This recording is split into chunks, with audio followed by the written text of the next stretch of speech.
Hey there, folks. I'm Mark, in affiliation with Spectrum Pulse, and this is the cool down week that wasn't. Honestly, kind of weird. And it's Billboard BREAKDOwn.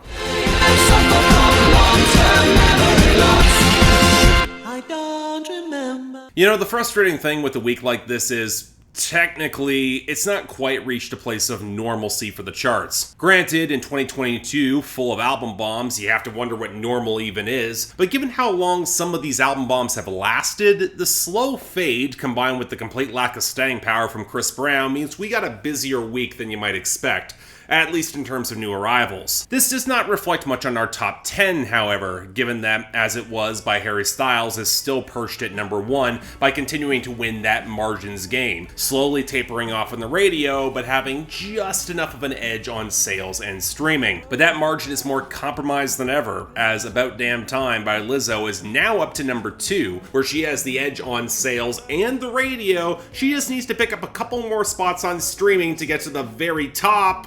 And hell, she could probably do it. This leaves First Class by Jack Harlow stranded at number 3, unseated from the top spot on the radio. It's now very much in decline. It could probably fall off pretty quickly, and that opens up the door for Running Up That Hill, A Deal with God by Kate Bush back up to number 4, where she dominates sales and streaming, and with a legit radio run, this could be in the mix for something more here. Now an elbow back Wait For You by Future, Thames, and Drake to number 5. Not especially surprising. It took a hit on streaming, and its radio traction seems about spent. But it did hold up over Jimmy Cooks by Drake featuring 21 Savage at number 6, where despite strong streaming, it's got little else. Then we got Mi Porto Bonito by Bad Bunny and Chencho Corleone at number 7, chalking up to streaming and little else. And then a pickup for Heat Waves by Glass Animals to number 8, mostly because streaming and the radio are only slowly declining here. Compare this to Break My Soul by Beyonce at number 9. The radio has now thrown its full weight behind the song, but streaming and sales are kind of dropping off a bit, and it leaves me wondering how much momentum this could really pick up long term. Finally, rejoining the top 10, we got Big Energy by Lotto, Mariah Carey, and DJ Khaled at number 10. It's here because the radio still hasn't given up on this, and the sales are better than you might expect. Joy. But in that spirit, let's get to our losers and dropouts, where, alongside the majority of new arrivals from last week and a whole lot of Chris Brown, we also saw Music for a Sushi Restaurant by Harry Styles get pushed out, along with Mammy by Becky G and Carol G clinching its year-end list spot for 2022. And from there, honestly, not much in the way of losers. Off the debut, Left and Right by Charlie Puth and Jungkook fell hard to 47, and in the continued losers, Massive by Drake hit 56, Bam Bam by Camila Cabello and Ed Sheeran hit 63, and You Dig by Lil Baby, 42 Doug, and V's hit 97. The rest, well, Te Felicito by Shakira and Raul Alejandro, it's not getting much stateside at 89. Ghost Story by Carrie Underwood fell to 86, despite having kind of some radio presence, and Hold My Hand by Lady Gaga fell to 65 because the whole Top Gun Maverick phenomenon seems to be fading away a little bit. I still have not seen the movie. Now for our returns and gains. Look, if the best of the former is Until I Found You by Steven Sanchez at 95, probably not a good sign alongside Whiskey on You by Nate Smith at 77, La Corriente by Bad Bunny and Tony Diaz at 93, and Bones by Imagine Dragons at 94. But that's the thing, we really don't have much in the way of gains here either, especially with the biggest one being I Ain't Worried by One Republic at 44. Outside of that, Last Night Lonely by John Party rose to 62, So Good by Halsey got a nice boost to 69, and FNF Let's Go by Glorilla and Hit Kid is somehow still around and rising to 75. Definitely did not see that one coming. But okay, we got a pretty stacked list of new arrivals, starting off with number 100, Bad Habit by Steve Lacy. Kinda mad that I didn't take a stab at it. Thought you were too good for me, my dear. Never gave me time of day, my dear. You know, I had a friend describe Steve Lacy as starting to get the industry push and career that was originally intended for Dominic Fike. But let's be real, between Steve Lacy's work with the internet or just his run-up production credits and guitar features, I think he blows Dominic Fike's god-awful music and presence on Euphoria right out of the water. Anyway, this is the second single from his upcoming album, and I kinda wish I liked it a little bit more than I do. Don't get me wrong, it's got some sinuous groove, the sharper guitar line definitely complements the exasperation of the song, where he wishes that he could have made a relationship happen if he had known that this girl actually wanted him, and that shuffling, buzzed out drop after the bridge, it's certainly interesting. But I think there are three things that don't quite work here. The first being those blaring 80s inflected synths that just feel a little bit too loud, especially when, two, the production feels kind of overblown and compressed, with the mix constantly getting clipped around the edges. But the biggest issue, number three, it might be Steve Lacy himself. I'm not gonna call him a bad singer, and he certainly has the attitude to carry a song like this, but he's flat more often than he should be, his falsetto is weak, and I wish there was at least a little bit more technical refinement here. Well, with all the rough edges, I wouldn't be surprised if this gets some TikTok traction. The hook is good enough. I don't think this is bad. Steve Lacy on the charts, it's a net positive. But I'm not quite won over, at least with this. Number 99, Rich Minion by Yeat.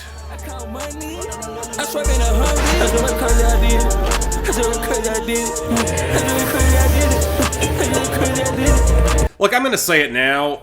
I don't get the Minions thing. I think some of it's generational. I never really engage with the franchise. The memes just aren't funny for me. Overall, it just comes across as really basic, which makes this feel even more bizarre than that stacked Minions soundtrack loaded up with indie artists and curated by Jack Antonoff. This is a one-off tribute to the movie by Yeat, and it's apparently tied to a trailer video that Cole Bennett made for it. And on some level, you gotta rip away the shield of irony and recognize this is mediocre at best. The bells and weedy synths leaves those grainy highs at the top of the mix off the trap skitter with no significant low end, and how Yeat still sounds like a very poor man's Travis Scott and Future wannabe, where the flexing is just slapdash, half tied into the movie with some references, and half with flexing that seems marketed at kids, but also very stuck in conventional trap. I mean, at this point, the meme is quite literally a commercial, and considering I've never found it all that funny at any point,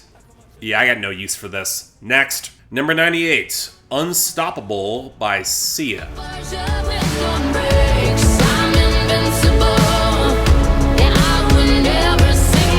Okay, so as some of you might know, just over a year ago, I made a public commitment in the wake of Sia's film Music and its woefully underinformed, at best, portrayal of someone on the autism spectrum that I would no longer cover anything she put out. There's a few lines you don't cross with me, and given how the whole situation fell out, I have not just simply moved past this, especially not in favor for a 6-year-old deep cut from a mediocre album given a viral boost by her label and TikTok, because there's so many creators on that site well-informed and equipped to speak on mental health. Thankfully, already said my piece on this.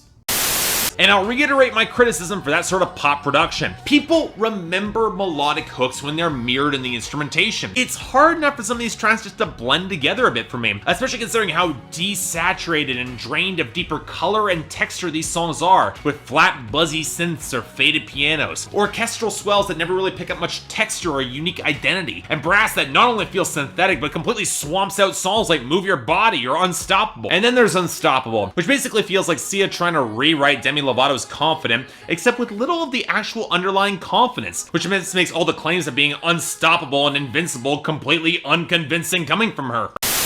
Yeah, sums it up. Let's move on. Number 96, Best Thing Since Backroads by Jake Owen. Sunshine setting on a cross that saved me, hanging from a rear view red dirt cloud. You know, middle of the summer, not gonna say no to a Jake Owen song, even if he's got his formula and has been coasting on raw charisma a little bit longer than he probably should be. And unfortunately, that's kind of what this is too. Another checklist-driven love song all about all the Backroads things that this girl is better than, with a bright groove from Joey Moy that compresses the guitars in a twangy slurry, where some of the snares cut through for a really flat, unappealing tone. It feels like a throwaway from Jake Owen, and nothing that suggests much in the way of ideas for that next album, where even his trademark charisma doesn't really give me that much here. I mean, it's not altogether bad, but man, it's forgettable. Not a good sign. Number 83, Numb by Marshmello and Khalid. Cause looking in your eyes, like looking at the sun, I feel like you're the moon, I feel like I'm the one, I wanna get numb. it's just me, but it feels like Khalid just kind of vanished from conversation in R&B the past little while. Maybe he was taking time away after 2 shockingly huge releases. He did have that mixtape last December and it didn't really do much. But apparently this collaboration isn't even a new single from his 3rd album. It's a one-off with Marshmello, another artist whose grasp on fame seems a little bit tenuous these days. And you know, I'm a little torn with this one, because with the whistle, the sandy percussion, and the light guitars, it feels like something that would have dropped back in 2016 in the wave of tropical house, especially with Khalid's dazed, lightly party-ish lyrics. Hell, considering how painfully weak any actual drop is, I'm stuck wondering what the hell Marshmello is even adding here beyond compression that makes the entire mix have an immediacy that does not match Khalid's delivery at all. But I also can't deny the hook's actually pretty good. It's almost obnoxiously catchy, and I know if Kygo made this song, well, the production would be better, but I'd probably wind up enjoying it. And thus, look, it's gonna be ubiquitous at festivals this year, probably will become a modest hit, but I'm stuck feeling this should be better than it is. Number 82, More by J-Hope.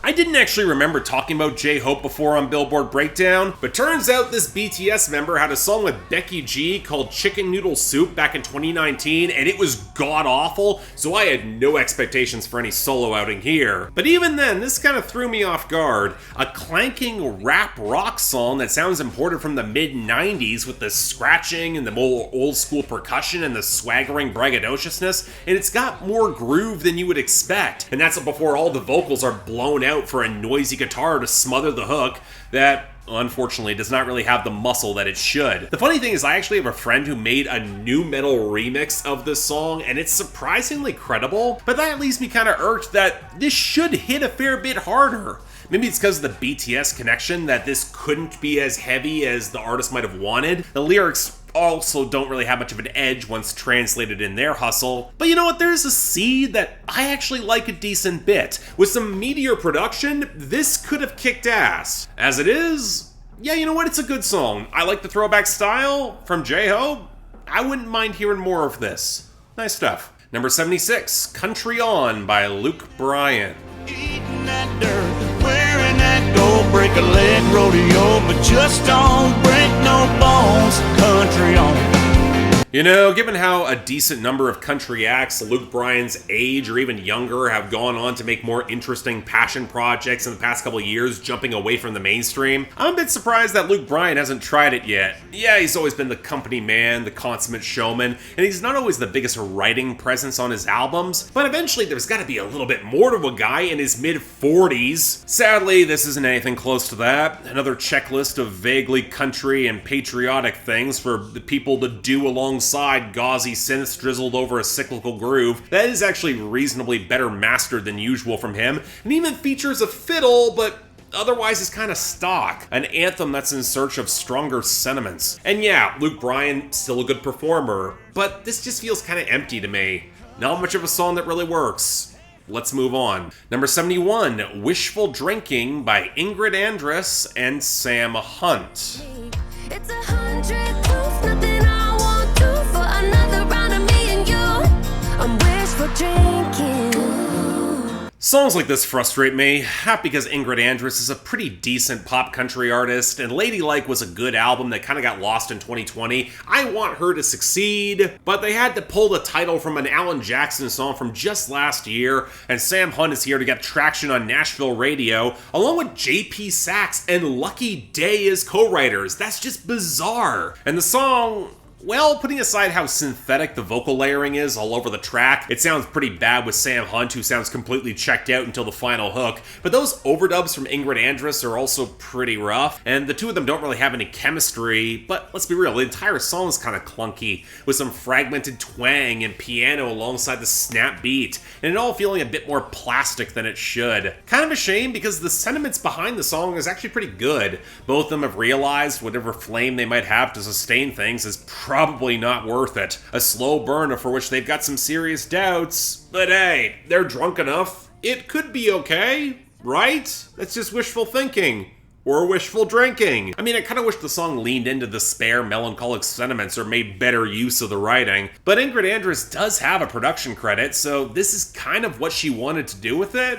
I don't know. I'm inclined to be generous, but I can't shake the feeling this doesn't quite work. And I want it to. Number 70, Good Love by City Girls and Usher. I can give it to you. Wanna lay you down, make you fall in love. All the freaky things that I can do. Have to admit, I've been distinctly pleased in the aftermath of Usher appearing on Tiny Desk that he has reasserted his presence in R&B. I've always really liked Usher, he's an insanely good performer, and if this alongside with City Girls is a giant counterpoint to Chris Brown, I'm very much in that corner. This all just had to be good to pay it off. And okay, let's be real. Usher's hook is pretty much the only reason to listen to this beyond the flimsy synths, the sharper skittering percussion, and City Girls still not being all that interesting of rappers. Yeah, JT's got more flair and a tighter flow than Young Miami, but you've heard this sort of dance jam twerking content out of them before. And even when Usher has made slightly sleazier R&B, he's carried himself with more presence than he's really afforded here. Now, he's still good enough to elevate this into quality on his own, but he's certainly done better. And if this is the best thing they had to push in the wake of Tiny Desk, yeah, I was expecting more. Number 67, Son of a Sinner by Jelly Roll.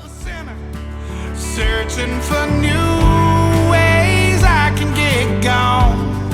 I'm a pedal to the highway. If you ever wonder why we write these songs. Well, this was a name I never expected to cover. Alright, context. Jelly Roll was a rapper who's been active since about 2011, putting out a frankly distressing number of projects, including a bunch with Struggle Jennings, the step-grandson of Waylon Jennings. Most of these have pretty much gone nowhere. He does have an audience, but a couple collabs I think he'd prefer he would forget. But in recent years, he's rebranded more towards country and rock, and got picked up by Jason Aldean's label, BBR, formerly Broken Bow. This was a single from his album from last year, co-written with Ernest, and honestly, I actually think it's pretty decent. Leaning more into country rock with no rapping, but Jelly Roll's actually an okay singer, with a husky tone that's pretty endearing to me, especially alongside pretty organic production with softer live drums and guitars with a little bit more smolder. And I like the content as well, with Jelly Roll confronting his demons of alcohol and pill abuse, and how he's always stumbling back to them alongside the righteous path that he wants. I don't know, maybe it's just feeling a little bit more organic, a little rougher around the edges, less commercial, but this feels sincere. That actually kind of sticks for me. I didn't expect to like it, but I think it do. It's worth a proper shot. Check it out. Number 40, Master of Puppets by Metallica.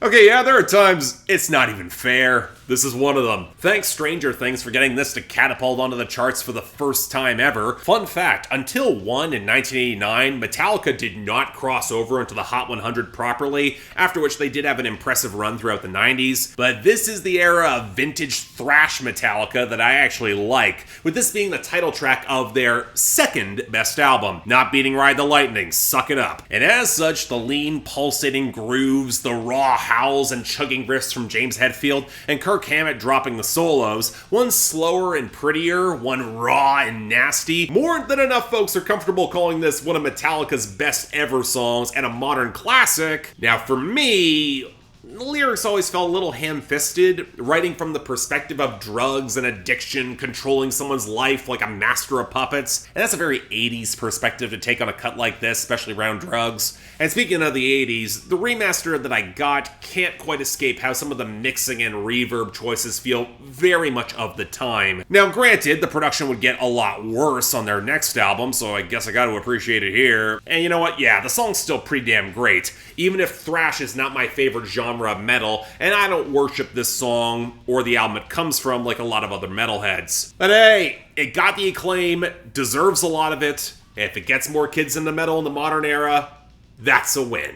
Number 13, Hot Shit by Cardi B, Kanye West, and Lil Durk. I thought I killed you hoes before, it must be deja vu. It's either that or I'm catching body now. Okay, everyone in charge of this mysterious rollout plan for Cardi B's sophomore album should be fired into the sun, because for as many singles as she's released and have been successful the past couple of years, the fact we are now getting old records getting dropped now, it's a sign that something's not working. And yes, it's an older song. The 2021 references on Durk's verse, including the King Von reference, the bassy trap sound from Tay Keith, that might be solid even with the weedy excuse for melody and whirring effects stolen from Drake's Nonstop, or the fact that Cardi B was teasing this as far back as last August. And yeah, Cardi's verse is good. The flexing isn't as quotable as she normally is, but she rides the beat really well. I actually think I might like her on this production more than Up. But Lil Durk's verse is just not interesting, and Kanye's verse is just bad. He sounds sloppy on this production, barely able to stay on beat effectively, his flexing is not impressive nor believable, and he ends his verse with a poop joke.